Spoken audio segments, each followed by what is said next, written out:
दंगेकर जी मागे आहेत त्यांना काय सांगणार आहेत, त्यांना काय सल्ला दिलाय आज तुम्ही समोरासमोर? काही त्यांचं म्हणणं आहे की एकनाथ शिंदे साहेबांचा पाठिंबा आहे मला या सगळ्या गोष्टीसाठी, पुण्यामध्ये जे काही चालू आहे ते. मी त्यांना सांगितलंय महायुतीमध्ये आपल्याला दंगा करायचा नाही. पण ते जे करतायत त्याला पाठिंबा आहे का बाळासाहेब तुम्हाला? अरे बाबा, आता तुम्ही सांगितलं ना मी त्यांना की आता तो विषय आता संपला आहे आणि शेवटी बघा काय आहे, त्यांना ज्या काही गोष्टीची माहिती मिळाली त्याच्यावर ते बोलले. आता त्यांना सांगितलेलं आहे मी, शेवटी महायुती आपली आहे, महायुतीच्या माध्यमातून आपल्याला विरोधक जे आहेत विरोधकांच्या हातात कुठल्याही खोलीत द्यायचं नाही. सातत्याने बोलतात की भाजपच्या विरोधात बोलत नाही, पण जी वृत्ती आहे त्याच्या विरोधात बोलतोय, करप्शनच्या विरोधात बोलतोय. शनिवार वाड्यात आधार कार्ड बघूनच सोडण्यात द्यावं असं काम करणारा कार्यकर्ता आहे आणि अन्यायाविरुद्ध लढणारा कार्यकर्ता आहे. महायुती म्हणून त्यांनी अगोदर हे केलंय की भारतीय जनता पार्टीच्या विरुद्ध बिलकुल माझी भूमिका नाही. आणि आता जे काही प्रकरण सुरू होतं त्यावर देखील आता पडदा पडेल. तुम्ही आलायत, काय मागितलंय? दंगेकरही सोबत आहेत, काय मागितलंय? अरे बाबा, काय तुम्ही मागायचं काय विषय? आज आपलं भूमिपूजन होतं, भक्त निवास आणि घाटाचं, ते त्याचे पैसे मंजूर केले होते आपण. तर ते आता त्याचं भूमिपूजन झालं, भक्त निवास मोठं होईल, येणारे सगळे आपले वारकरी आहेत, माऊलीचे सर्व भक्त आहेत, त्यांना चांगली सोय मिळेल, घाटाचं सुशोभीकरण होईल. घाटाचं आता थोडीशी इथे गैरसोय आहे, त्यामुळे इथं येणारे लाखो लोक आहेत. आता 15 तारखेपासून वारी सुरू होईल तुमची, 12 तारखेपासून, कार्तिकी 2 तारखेला आहे. आणि त्यामुळे या सगळ्या पार्श्वभूमीवर हे चांगलं काम विकासाचं या ठिकाणी सुरू होत आहे. यापूर्वी देखील मी आळंदीला अनेक वेळा आलो. अगोदर आपण त्या महाद्वाराचं भूमिपूजन केलं, कलशारोहण झालं. त्यामुळे आळंदीमध्ये आल्यानंतर प्रत्येकाला एक मनाला एक समाधान आणि आपल्याला वाटतं आपल्या घरीच आलोय काय. आणि त्यामुळे असं माझं तर मी मुख्यमंत्री असताना देखील अनेक वेळा आलोय.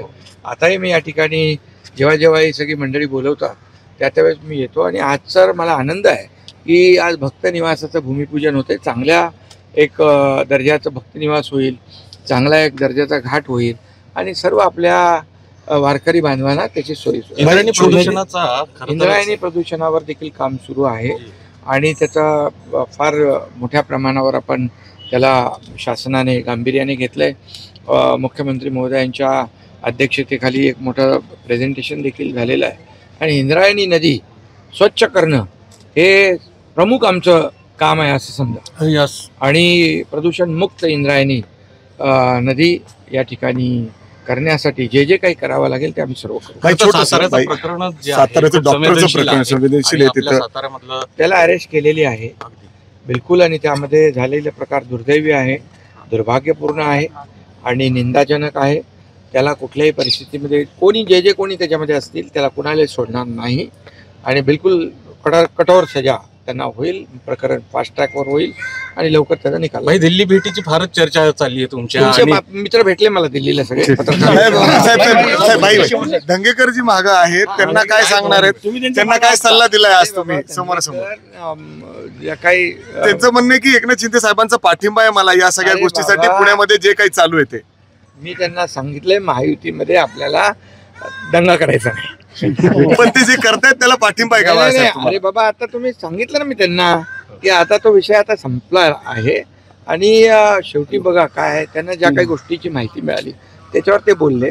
आता त्यांना सांगितलेलं आहे मी, शेवटी महायुती आपली आहे, महायुतीच्या माध्यमातून आपल्याला